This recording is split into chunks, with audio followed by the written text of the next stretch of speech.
Hello! In this video I will show you how to bypass parental control on REALME 12. So you have to start with opening your Google application, then click on your avatar and click on Google account. Now click on Data and Privacy, and then scroll down and click on Delete your Google account.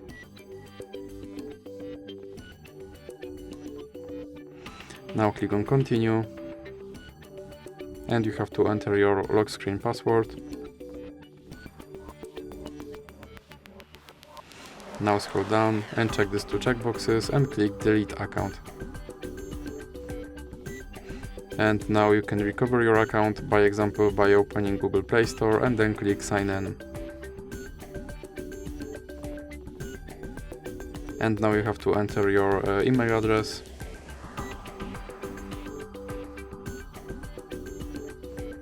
Then click Next.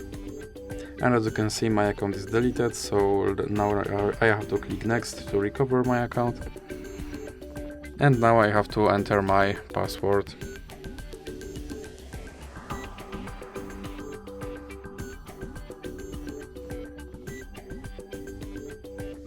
Now click I agree.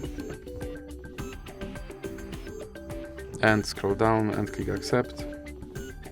And as you can see, my account is now restored and family control is bypassed. So that's it for this video. If you liked it, please remember to leave like and subscribe.